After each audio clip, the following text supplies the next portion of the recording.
G'day guys, welcome back to my channel. My name is Wildkard. Thank you for watching the Wildkard Rugby Show. Like, comment, and subscribe. And yes, you are here today because I promised everybody I was not going to watch the Olympics, but I just couldn't resist. I could not resist, and oh god, I'm angry.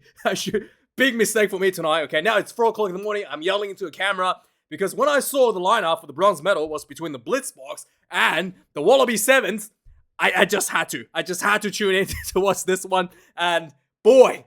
Okay, first up, Nick Maloof needs to be caught up to the Wallabies, okay? I was very, very impressed. First of all, okay, he put a massive shot on one of the Bliss box and got himself sent off with a red card. Okay, look, I fully condemn any sort of dangerous play in rugby, but that was some energy I have not seen out of the Australian side for a very long time. And, you know, it is dangerous. It's not good, but man, we need some of that energy for the Springboks coming up in 2 weeks' time. And I was pleasantly enjoyed that. Okay, first shot fired to the Springboks, and I really loved it. And you know, look, you know and after that, it was looking pretty dire. The Wallaby Sevens. Do they even have an official name? Wallaby Sevens was immediately conceded 2 tries in the second half. Were looking pretty dire. They were going to lose the game, only to fire back 2 tries within about 2 minutes to level the game. And the goal kicker, what was his name? I think was it? Anyway, the goal kicker from the Wallaby from the Australian side missed the drop goal that could have won the match. Yeah, so there was a few seconds left before the game was over, and the Bliss box with the 1 player advantage on the field because of the red card was able to find a final try in, you know, I guess overtime to win the bronze medal. And this is a really well done for the South Africans. They've been struggling a lot through the entire year, and they were seeded 12th in the Olympics, which means they were the last team, right? They were like on the verge of probably getting eliminated in the pool stage. Imagine being eliminated before the Olympics even started, right? So yeah, so they did really well to get themselves in this position, and congratulations. And for me, I am just glad that, you know, Nick Maloof put on an early shot for us, for the nation, taking the red card for us, and yeah, it's on. The Wallabies versus the Springbok game, it's on, it's coming up, right? And then, after this game, I was wondering, is the gold medal match coming up? I was Googling, and it turned out it was, and it was France versus Fiji. And I thought, hey, I gotta tune in to watch this one.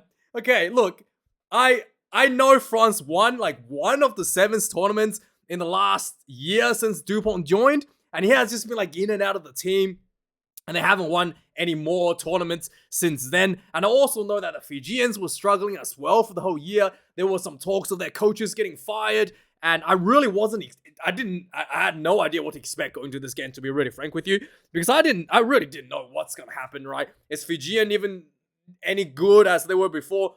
You know, because they haven't had any consistency performances. Is France even good? And then when I saw the lineup and Dupont wasn't in the starting team, I was like, what am I watching? Is he injured? Turned out he was coming off the bench, right? Turned out the French Sevens coach has taken a page out of the South Africans from Rassie Erasmus, and they, instead of having a bomb squad, the French had the bomb, just the bomb, coming off the bench in Anton Dupont.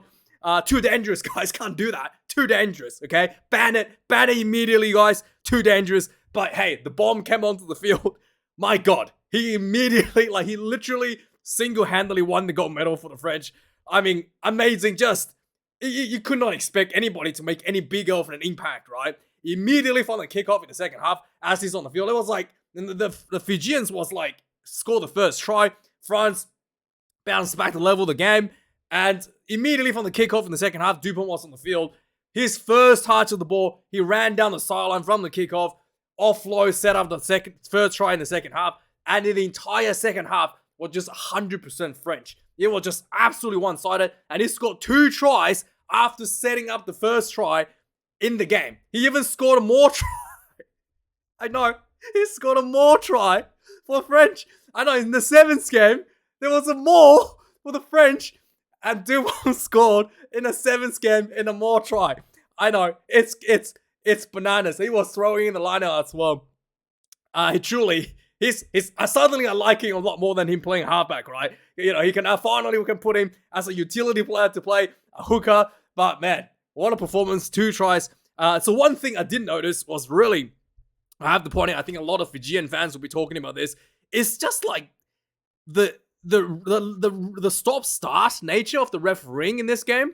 You know, I don't watch much Sevens game, but the way that Jordan Way, Australian referee this match, he was almost like he was refereeing a 15s match.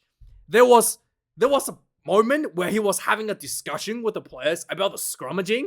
Like, come on, it's a Sevens game. Just get on with it. Who cares if someone was pulling or pushing before the ball went in? It's not even a real scrum. And he was like, he literally stopped the game, stopped the clock, and had a discussion to the players about scrummaging, like it was a 15s game. And it was just like, I was just like, what is going on? And also, I think there's a law that needs, some of these laws that needs to be changed as well. This is a legitimate problem. I don't remember this being an issue. I mean, obviously, I don't know if this is a recent thing or how long this has been a thing, because I don't watch Sevens. I did play Sevens a long time ago.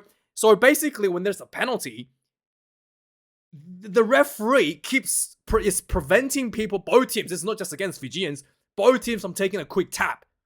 And this really disruptive for the, like, that's like the whole purpose of the Sevens game.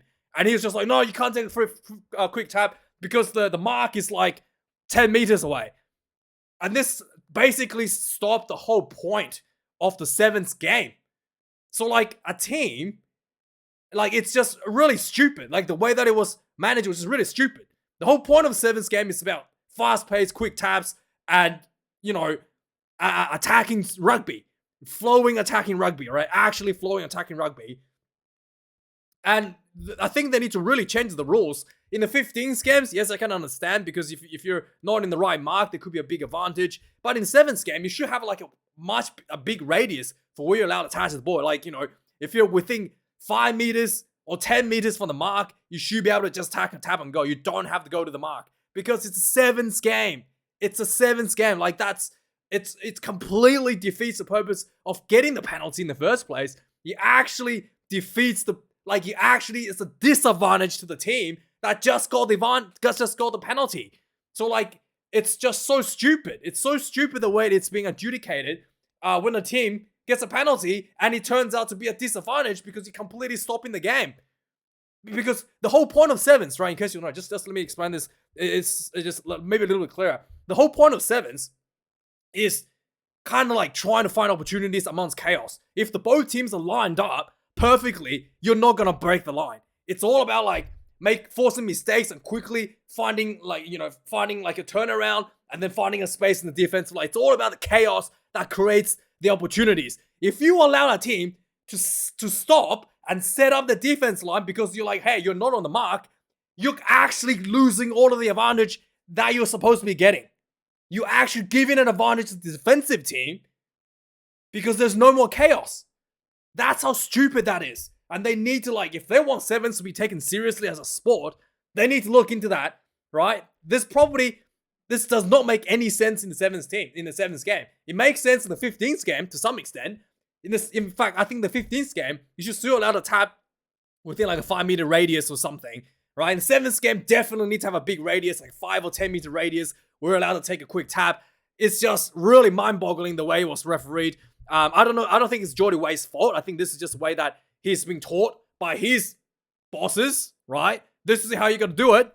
And I just think that it really it didn't really look like a Sevens game from what it was lots of stop. There was like more stop starts than like a 15s game, to be really frank with you. And I thought I was really bad. And I thought I was really disadvantaged to both teams in some circumstances. You know, the France probably could have scored some of the tries in the second half much sooner if it wasn't for the referee not allowing them to play the advantage. Go back to the mark, guys. It's 10 meters away.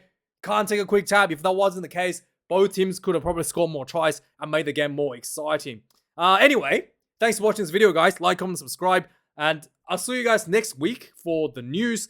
Let me know your thoughts about this. And I can't wait for the media to call Anton Dupont the greatest of all time for the next 5 years. But hey, he is good, but he still has to win the Rugby World Cup, the ultimate. If you can't win that, you can't be the greatest of all time. That's just the fact, right? It doesn't matter how athletically you are. You know, it takes a real man like Richie McCaw to win back-to-back World Cups, bouncing himself back off the ground from losing embarrassingly in the quarterfinal to France in 2007 to really be considered the greatest of all time. Let me know your thoughts, guys. Thanks for watching this video. Like, comment, subscribe, and I'll see you guys next week for the news. Cheers.